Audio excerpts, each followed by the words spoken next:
We've seen a cheap Arduino chip tester, the full-blown Retro Chip Tester Pro, and today we're looking at a new contender, the BackBit Chip Tester Pro. How does it stack up? Is it the one for you? Let's find out. Hello and welcome back to Noel's Retro Lab. Today we're going to look at another chip tester. This time it's the BackBit Chip Tester Pro.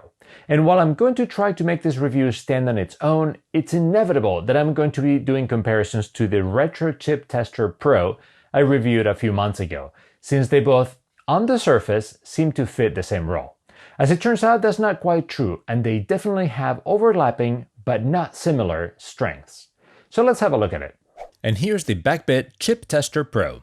There are two things that are very obvious. This is not a kit you can put together. This is actually a commercial product that you buy fully assembled and ready to go. That's certainly different from any other chip testers that I've looked at before. And two, the form factor of this tester is much smaller. It fits very nicely in your hand and, it has a rotary encoder as input. That could be fantastic. I can't wait to try it out. A couple other differences from the Retro Chip Tester Pro, just from the outside, is that the display is a bit smaller. This display only has 2 rows, but it also has a much larger socket. At first I thought it was a 40-pin socket, just big enough to fit some CPUs, but no, actually, it's a 48-pin socket, so lots of possibilities there. It comes with a very nice PDF manual, and while it clearly isn't as detailed as the Retro Chip Tester Pro, it's certainly enough to operate it and answer a lot of questions about it. Before we get started, the first thing I'm going to do is I'm going to flash the latest firmware on the device. That way it will be as up to date as possible. If you remember from the Retro Chip Tester Pro, flashing the firmware there was somewhat complicated. You needed a special programmer, and then I did some things. Something didn't go correctly, so I had to use an Arduino. It was pretty complicated. Here, the whole process is put the firmware on the SD card and power it on. And that is it. Let's see, that should be 107. Yeah, there you go. That was the whole flashing. So major points for making it that easy to upgrade the firmware. Let's start testing probably the simplest kind of DRAM, or the most common one that I have anyway, the 4164. We need to select it, and yes, having a set of sub-menus there and having the rotary control is awesome for this. So I'm loving that so far. So we select RAM, click on that, and then you just go look for the one you want. And hey, you can go forward and backwards. What a concept. 4164. Okay, we select that, and then we follow instructions. And this is where it gets very different from the Retro Chip Tester Pro. The other device, and remember, it was much larger, you didn't have to do anything in particular. You just selected what you wanted, you put the IC there, and you run test. Here, you have to route the right voltages to the right pins yourself. And this is what this is telling you here. And this is why it came with a set of jumpers like that. So right now it's telling us to connect the minus. So we have minus there and we have plus. So minus, which will be ground, we need to connect that to pin 48. And they're numbered here. So pin 48. And then if anything else that we need to do, we need to press and hold test, and it tells us jumper plus at position 8. So you need to take plus, which would be 5 volts, and put it at position 8. And then we press again, ready to test, release button. So it detects that we provided power to those 2 places that it needs it. So now we can put in a 4164. It's in place, and now we press test. So lose mode, it means that is not in circuit and is doing 4 different passes, probably 4 different patterns, and it passed. So that's great. This was supposed to be passing, and that was really fast too. Although it only did 4 passes, I think, I imagine it's probably writing all zeros, all ones, and then some variety or something. So it's not a super thorough test, but in my experience, if it's going to fail, it usually fails with one of those. So it's probably enough. Although it would be nice to have maybe another option to say, well, I want a more in-depth test and maybe press it again or something. Okay, this is great. Let's try it with a non-working, or supposedly non-working, 4164. As usual for that, I'm gonna reach into the box of shame and fake. Not so much a box of shame, the box of dead chips. Poor things. This came from the graveyard box, and let's see what happens. Okay, so right away, started doing the first test and it failed. One thing to notice is that there is no audio feedback. And again, it's probably part of the minimalistic approach to this, very small and everything. But it would be nice if we had a little audio cue, especially once we get to larger DRAM sizes. It's probably going to take a while to finish the test. You may start the test and go do something else right in the workbench. And it would be nice to hear, hey, I'm done. You know, as I'm testing this, one of the things that I wanted out of the Chip Tester Pro is that, as opposed to some of the really early cheap chip testers that I tried, one of the things I wanted to make sure is that there was no power until we started the test. And so, but here I'm not so sure. So let's find out. I'm hoping that there's no power, but let's try it. So right now we're not testing. So there should be no voltage at all between the plus terminals and the minus terminals. And okay, that's good. And if I press test, even if there's nothing there, yeah, it goes up to 5 and then fails the test. Okay, that's what I would want, and so that's perfect. So the next thing I wanted to check was another very popular memory, was a 4116. These are found in the lower RAM of the ZX Spectrum and several other computers. And these are very different because these require a variety of voltages. Not only do they need 5 volts, but they need -5 and they need +12. And that was one of the reasons why this really cheap tester that we tested a while ago had 2 different sockets and everything, because they get very different voltages. Yeah, it says it right there. It says +12, +5, -5. So I wanted to test that here, and I believe we can't. And I'm not too surprised. And that's because from what I'm seeing here, you only have access to 5 volts and ground. You don't have any option to connect somewhere else and bring -5 or +12 or something. So that's okay. It just cuts off all the ICs that use different voltages other than 5 volts.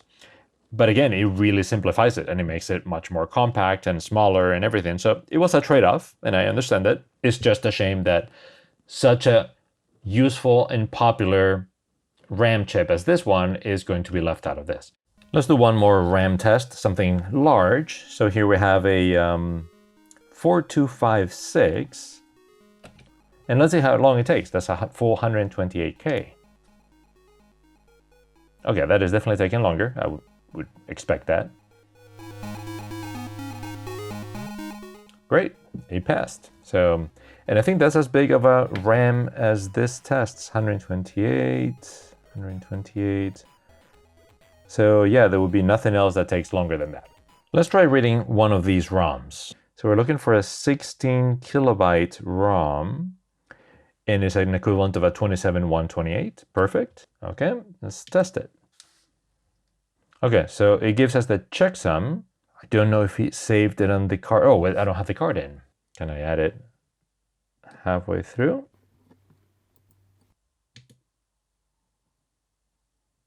And then he saves it. Okay, so it automatically detects that you have it and it saves it if so.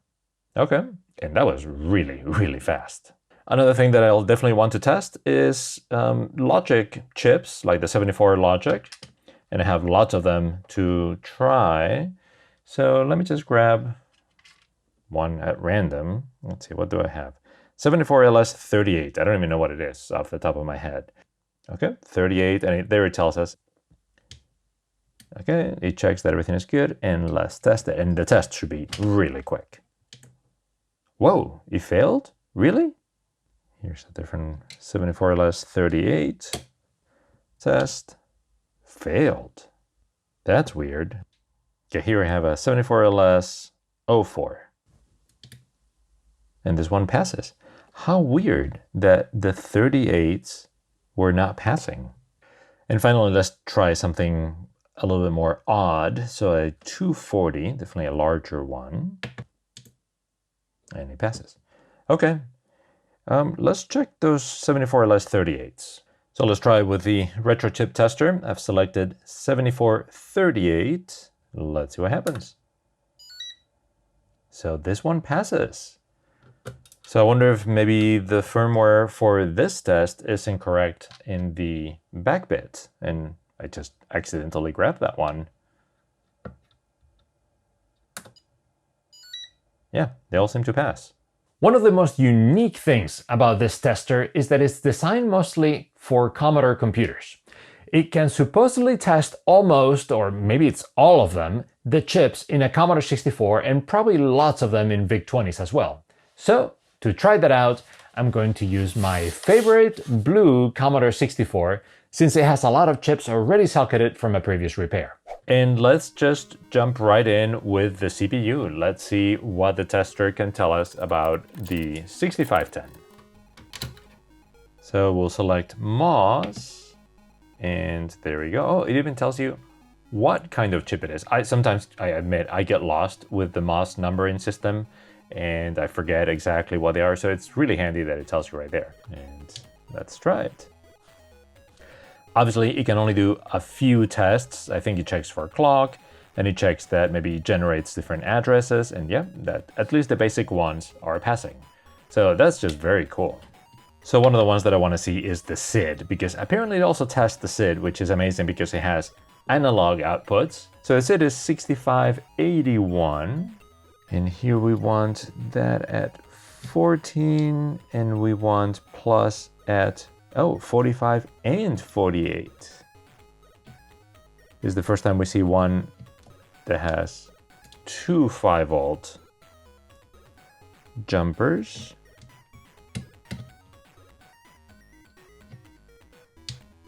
Okay, let's see what it says. Awesome. At least the basic activity, the basic functionality is passing. Although I noticed in the manual, it had a fair amount of different results. So I mean, it does more than just making sure that it's alive. It checks for triangle waves, and it checks for square waves, and it checks different channels. So I mean, it does a fair amount of things, even though it was really quick. There's a couple more I want to try. I want to try the PLA. And the reason I wanted to test the PLA, one of the reasons is because they fail a lot. And the other one is because I wanted to actually test the replacement PLA and see if the tester thinks that everything is good. It should. I hope he passes. Okay, good. That's what I would expect. Awesome. The last one I wanted to check was the VIC tube, just because it's such a complex chip. And supposedly this will report NTSC versus PAL versus whatever errors it detects. So let's give that a try. Huh. It claims that it fails, and it gives us 4-letter code, which is probably not "oh really." Let's try that again. Now, I wonder if this socket is just not making connection correctly.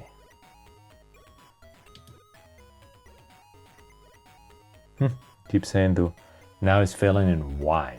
So Y is the CAS signal, I imagine is the CAS signal for reading video memory. So it seems really odd that that would fail and we'll still be able to see an image. So yeah, I'm not too convinced about this particular test. Just to check if there's something weird with that, I'm gonna grab this VIC-2 chip from a different board and let's try it.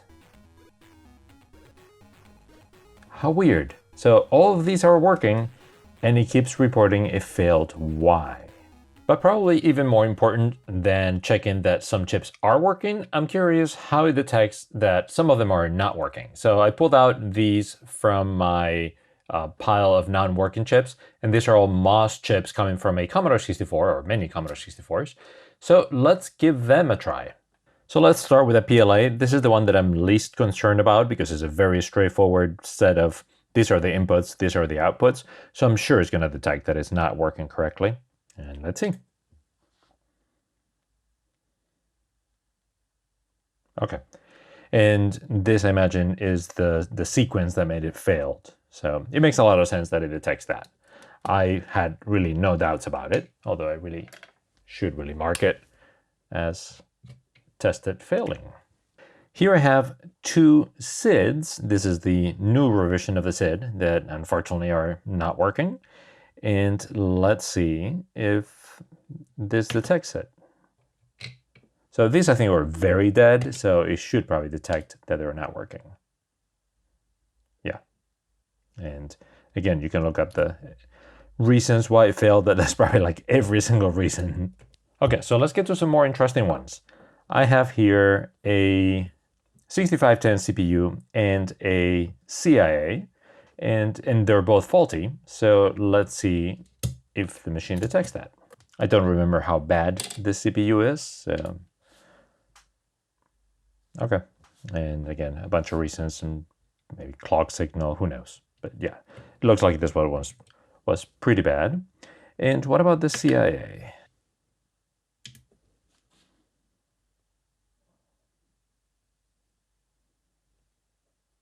Okay, so it correctly detected that all of our faulty chips were faulty. So that's great. We've seen a couple of instances during this review that the BackBit Chip Tester Pro didn't do the right thing. It said that a 74 logic chip was faulty when it wasn't, and then it kept giving us that error on the VIC-2 chip. So I won't make any excuses for that. It sounds like the software isn't 100% there, but I think the Pro model is pretty recent, so that's probably just a matter of maturity and ironing out some of those things. What I'm going to say though is that Evie, the designer, has been absolutely amazing as far as communicating and reacting to feedback. I emailed her several times over the weekend and she replied usually within an hour or two and with a new version of the firmware fixing the problems I had encountered. Indeed, it seems that the data table that the tester was using for the 74LS had a bug in it. So Evie fixed that right away and sent me a new version of the firmware, and look at that, now it passes no problem. And then she told me how she had some issues with the row address signal of the VIC-2, and apparently that's weaker and less well-formed than the column address signal for some reason. So she tweaked the tests a bit, and now it passes. And then I casually mentioned that it's great that the device checks that you're putting in the right jumpers, but it doesn't tell you if you accidentally put an extra one or even have one left over from a previous test. So she goes and makes a new firmware version that checks for that too. Wow, I'm just really amazed. That was 3 versions of the firmware in one weekend. If the software keeps evolving at this pace, it's going to continue getting better and better, and it's going to be way better by the time you're watching this. So this has a whole other section for other manufacturers. There you go. And it has things like a 555 timer and things like that, reading from Gals, which I think he writes the equations, which is really interesting. But it also has, kind of randomly thrown at the end, has a floppy disk controller, which is really cool. And then it has a Z80, and it has a ZX81 ULA. Unfortunately, it doesn't have like a ZX Spectrum ULA. It's interesting. Maybe it will be added later on. But let's test out the Z80. So this one, I think it's supposed to be working.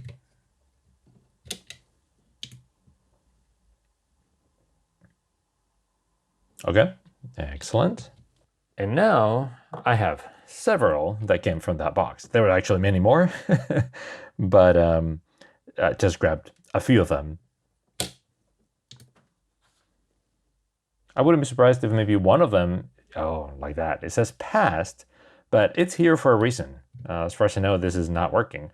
But the limited number of things that this tested, they all passed. Here's another Z80. It's a sharp one. Let's see. This also came from the failed box.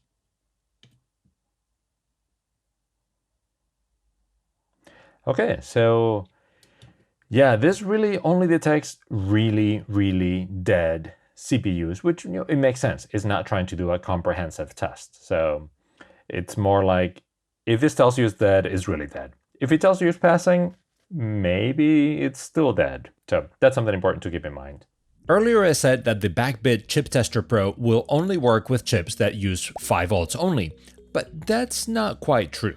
It does test the SID and the VIC-2 chip, which need 12 volts, but apparently that's only for full amplification, so the tester is able to get enough information from the output to know if it's working or not, even with just 5 volts. That's very clever.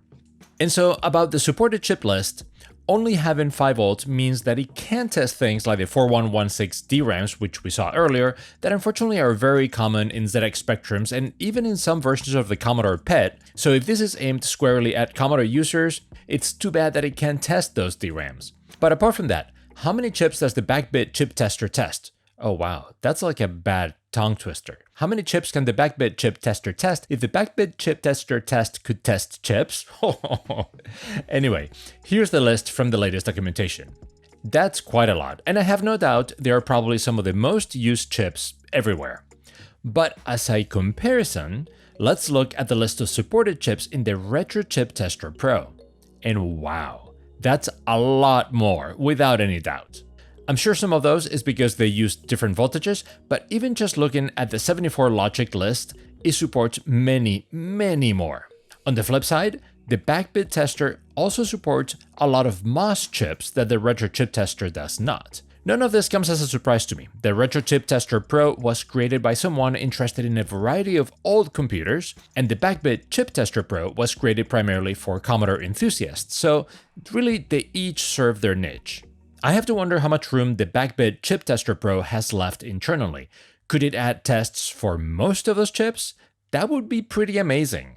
And one unique thing that it has going for it is the larger socket, so it will always be able to test chips that the Retro Chip Tester can't. One last thing I want to do is try out the in-board testing. So far, we've been testing chips directly on the tester, and that's what the manual calls loose testing. But supposedly, it's also possible to test them directly on the board without desoldering them, which is like the holy grail of testing. That's something I've experimented with a long time ago, and I gave up on it after several tests. The main impediments were that powering up the chip would usually power up the whole board, so it required quite a bit of power, but also there would be a lot of chatter from different signals on the board and made it impossible to isolate the chip's responses to see if it was really working. So I'm very curious to see how the BackBit Chip Tester Pro goes about doing that. Part of what we need to do is select the in-board testing mode in here, which I've read in the manual that is not as accurate, but it's battling with any other signals on the board. But the main thing that we need to do is connect that chip to the tester somehow. And this is the way it was recommended in the documentation, is to use some of these test clips, and they just clip on top like so. And then you can put some pin headers from here to the tester. So in order to test the RAM, we need to do a few things first to prepare the board for it. The first thing is to remove the PLA and put this special, I think they call it like private eyes. It's just, I imagine, mostly a dummy PLA that disables most of the chips. Then we need to remove the VIC-2, which makes a lot of sense. It stops making queries to the RAM for generating the video signal, and it should also stop the clock signal. And then in the manual, they explain a few more things you need to do. In this case, we need to connect a few signals on the board to ground and some to VCC to completely disable other chips from interfering with the data and address buses while we're trying to test the DRAM. There, it's all set up. It's a bit precarious, and those clips are not the most secure thing in the world, but hopefully that will be good enough. Now I need to make sure I select the in-circuit testing in the tester, and... oh no, it fails. Let me try it again. Nope, that's not working. As far as I can tell, I have the leads connected to the right signals on the board, but I suppose it's possible they're not making correct contact. It's hard to tell with those clips. DRAM can be tricky this way, so I'm going to try a different chip instead. I'm going to pick this 74LS257 multiplexer, and nothing.